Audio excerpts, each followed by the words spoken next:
வணக்கம் friends. So இந்த வீடியோவில் நம்ம என்ன பார்க்க போகிறோம்னா, கெட்டுப்போன காய்கறி வகை இருக்குல்ல, அதுக்கும் வந்து நிறைய பேர் இருக்குது, அதாவது ஒவ்வொரு ஸ்டேஜில். ஸோ அது என்னென்னு பார்க்க போகிறோம்.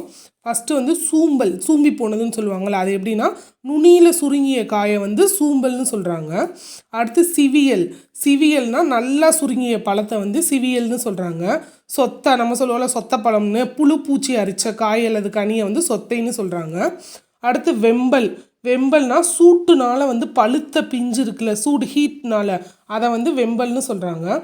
அழியல்னா குழுத்த பழத்தை வந்து அழியல்னு சொல்கிறாங்க. அழுகல்னா குழுத்து நாரிய பழம், அதாவது கெட்டு போய் ஸ்மெல் வரும்ல, அதான் வந்து அழுகி போனது, அது உங்களுக்கே தெரியும்.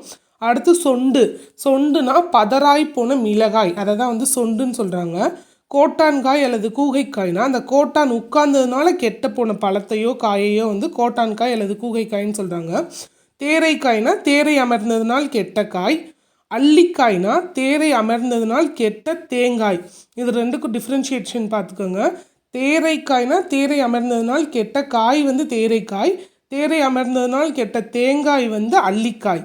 அடுத்து ஒல்லிக்காய்னா இந்த தென்னையில் கெட்ட காய் வந்து ஒல்லிக்காய். ஸோ இதெல்லாம் வந்து டிஃப்ரெண்ட்டாக இருக்கும், ஆனால் எது கேட்பாங்கன்னு நம்மளுக்கு தெரியாது ஃப்ரெண்ட்ஸ். அதனால் எல்லாத்தையும் பேஜ் வைஸ் பார்த்துக்கோங்க. Thank you so much.